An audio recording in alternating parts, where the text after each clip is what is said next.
Hello, welcome to Shamanism, Metaphysics, and Grace. I'm Lauren Hubele, and today I have Jyoti Wind with us once again, sharing her wisdom on the astrology forecast for the weeks ahead. Welcome, Jyoti. Thank you, Lauren. Good to be here. Thank you. We're all looking for some insights, Jyoti, of what these next 2 weeks might bring. Well, the good news is that Mercury's going direct. However, I want to start with the new moon, which is tonight, September 14th at 7:40 p.m. Mountain Daylight Time. Okay. And it's interesting. I've been noticing that other astrologers are calling this a reset. Um, I'm not exactly sure exactly how they're seeing it. I see it as a very empowering time because there's a grand trine in Earth with the sun and moon and Pluto and the planet Uranus. And it's actually what's called a kite because the sun and moon are also opposing Neptune. So you have this triangle with one opposition from one of the corners of the grand triangle. And so a grand trine can be lazy because it's like, I know how to do this stuff. I could do it in my sleep. True. However, when there's an opposition to one point of that grand trine, it becomes a kite. In astrology language, they call it a kite because it's like this grand trine with this opposition that's kind of like a kite on a string flying Mhm, in the heavens. mhm. But it challenges it. It challenges it so that the person, or collectively, because this is a collective new moon for the whole planet, so that we all don't get lazy. So there's a challenge there. And the challenge, Neptune is opposing the sun and moon and basically saying, um, who are you now? Because Neptune opposing the sun is always a search for identity. And so this new moon is saying, okay, here we are at this new cycle, this new moon time. And there's this flow with the sun and moon and Pluto and the planet Uranus all in Earth, very practical flow in the day to day. And yet there's this opposition from Neptune that says, not so fast. Mm. Not so quick. Let's take a moment. Yes, there's opportunities for flow here, but what else is going on? What else might be challenging us from the sidelines that say, all is well and good. However, it's also saying, who are you now? Mm. Jyoti, how would someone experience that? I'm just thinking about my own emotional roller coaster in these last 24 hours. What might that feel like? Well, it might feel like kind of like a gathering momentum that is easier than it's been, Hmm. wanting more freedom of self expression with that sun moon trine the planet Uranus, and with the sun moon trining Pluto, feeling more empowered to set certain things in motion now that we have the new moon and the Mercury going direct tomorrow, which I'll talk about in a minute. Um, and so there's a certain amount of innovation, there's a certain amount of wanting freedom of self-expression and maybe new ideas coming on the scene, and yet there is also that questioning of, is this me? Is this what I really want to be doing? Is this the next step for me on my path? Okay, I love the reframing of that because I think for me, asking, is this me, is different than who are you now? It gives me a little more definition. And so we might be feeling we're taking a stride out in a direction, but Neptune is pushing us like to look both ways and Yeah. make sure that's really authentic for us. Absolutely. Authentic is a good word with Neptune because you know, we can be distracted, you know, and we can get caught in illusions of things, thinking, oh, this is the easy way. You know, you've got a grand trine going on. This is pretty easy all of a sudden. And yet it's saying, okay, that is true. That is what's happening. However, there's just, you know, sitting back maybe a little bit and noticing, is this really the way I want to do things? Is this really the direction that I've thought I was going in? And, you know, there's always change. So the way you thought you were going might still bear some fruit, but it might shift a little bit and look a little differently. Will we get clarity on that as the next days unfold?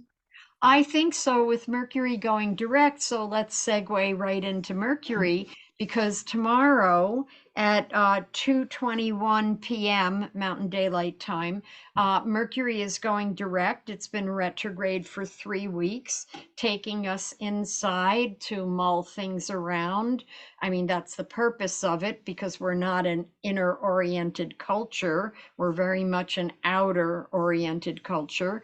And so Mercury going direct is bringing perhaps some of the things we've realized or examined or even analyzed out for us to add to our lives, to become more outer oriented, to become more communicative, and over the next 2 weeks to bring some of those things we've realized about ourselves or our work or our family or, you know, wherever it happens to show up in the chart.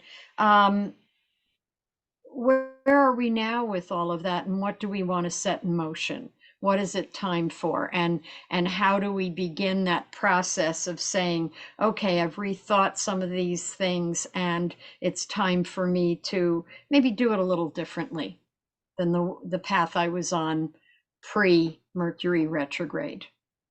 And will the energy there to take action on those things?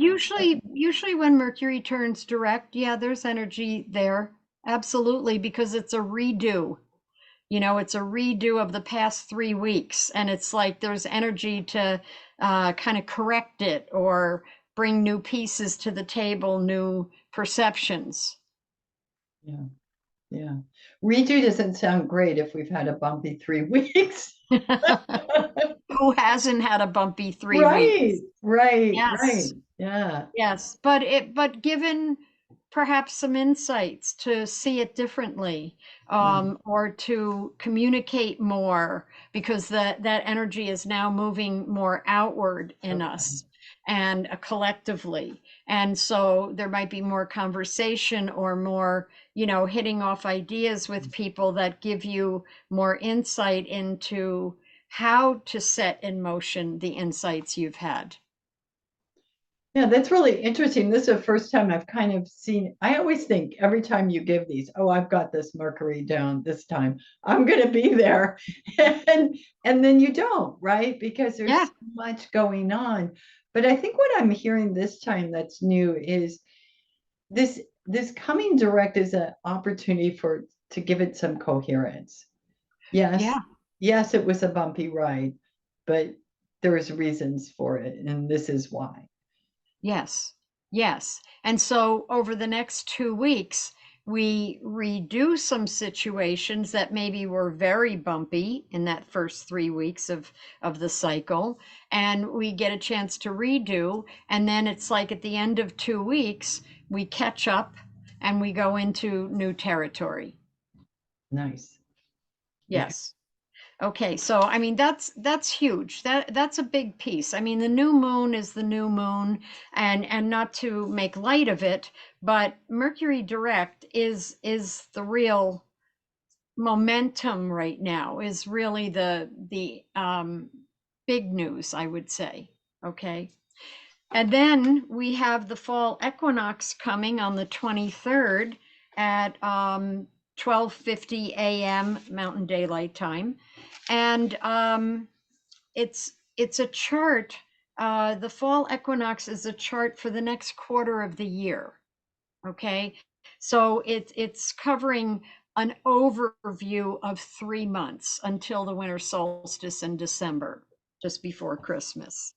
And so as we enter this next season, this fall time frame, the sun is trining Pluto, like in the new moon. But the sun is trining Pluto also here in this chart. And when the sun is trining Pluto, like if it was in a natal chart, I would say you will land on your feet.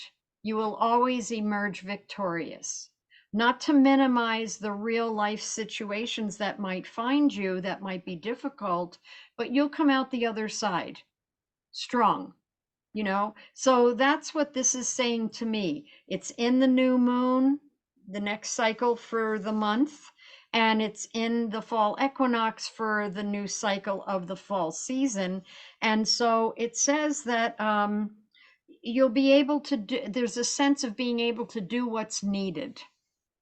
You land on your feet. You feel like you have the power of the situation, and you can harness that power to make things happen that at other times might feel difficult or more difficult. So the main thing, the other message of this chart is to be communicative, speak your truth, speak your feelings, when possible, come from an I message point of view and just say what you'd like to see happen or what's going on with you. There's a lot of potential healing here with this Mars opposed Chiron, the healer, and Juno is trining Chiron, the healer, and Juno is the asteroid of relationships. So there's a lot of potential here for healing in and through relationships, one-to-one business and personal interactions. So when Chiron shows up, it's always about healing, but Usually, Mars and Juno will bring their flavor to it. well said. Yes. Yes, well said. Yes. Okay. So, with the Mars opposing Chiron, it's kind of like saying, what is the dream and what is it you'd like to manifest in your life, and how do you begin that process? And is it going to take some healing work on your part first to see if you feel capable or willing or deserving or, whatever it is up for the person, and kind of move that, I don't want to say exactly move it aside. It's more like dealing with it and taking that in for consideration and where the healing might need to take place or the shift in perception, and then moving forward with that vision, whatever that dream is, and having Sun trine Pluto says, I can do this. I can do what's in front of me. Love it. I remember. Oh, go ahead, Jyoti. I'm sorry. I was just going to say, I remember one time, I mean, this is so odd, but I remember one time sitting on the couch and just out of nowhere, I just stood up in the living room with my fist in the air and said, I can do anything. No, exactly. It was, there's nothing I can't do. There's nothing I can't do. And I felt it. I felt it in every cell of my body. So I have it on my fridge so I can remember it. I love it. I love it. Well, what you're saying connects with the question I had. It just feels like a powerful opportunity to not only dream the dream and vocalize it, give voice to it, but also see what's keeping us from Yes. reaching that dream and Yes. addressing it. Okay. Yes. And with the sun trine Pluto, it implies you have the power to see and move past and set something in motion. Because remember, Pluto is going to re-enter Aquarius in January. I don't remember, but I think it's January to April, maybe a little longer, and give us another taste of this dispensation that's coming that will be 20 years long from December of 24. So we had this past spring a little foray into Aquarius with Pluto, and then we'll have another little foray into Aquarius, January to April or so, and then it'll retrograde back into Capricorn for its last pass, and then in December of 24 it moves into Aquarius and stays there till 2044 or something. And that's 20 years, and that's a long time for Pluto to be moving through a sign. And so it's not the Aquarian age. I want to be clear about that. But it is bringing in more Aquarian type energy, people wanting freedom, wanting to be innovative, wanting to really champion the earth and speak for the earth, because Aquarius is very much about speaking for those who can't speak for themselves, Mm. you know? Mm. Mm. And of course, the rise of AI. Yes, At the same time. at the same time. Yeah. Yeah. Yeah. Yeah. Interesting. Well, it sounds like a full 2 weeks, Jyoti. It is a full 2 weeks, and I did want to say um, just because that on the 20th of September, which is next week, just before the fall equinox, the sun is going to exactly trine Pluto on the 20th. And so that's a very empowering day, just a day by itself, where all of a sudden you might find yourself moving through situations that at other times might have made you stop and really think about, can I do this? This is Sun trine Pluto is usually a day of just feeling good about what's happening, and you're on a roll, and nothing gets in your way. Mm. Because you don't allow it. You don't even see it. You don't even notice it. It's like, oh, I can do this. Great. It sounds like a day to load up with those things that have been keeping us stuck. Well, even if you forget, and all of a sudden the 20th comes around and you're like, wow, that was so easy. I didn't realize I could do that so easily, and you're just kind of on a roll. Nice. And then you remember, oh yeah, the sun was trining Pluto today. Yes. Lovely. Anything else to share, Jyoti? I think that's pretty much it, and in a way, I think it's enough. Yeah. Yeah, I think it's enough. I mean, a little bit of a look at the next week or two, and then a glance at this next quarter that we're in. Great. So we'll be back in 2 weeks with the next update. Yeah, somewhere around the full moon, and I just want to mention that the 2 moon cycles in October, the new moon is a new moon eclipse that we'll look at, and then the full moon toward the end of the month is a full moon eclipse, which are more powerful to me than just an average new moon and full moon. They carry a lot more energy. Okay, great. We'll take a look at that. Okay. Thanks so much, Jyoti. Well, you're welcome.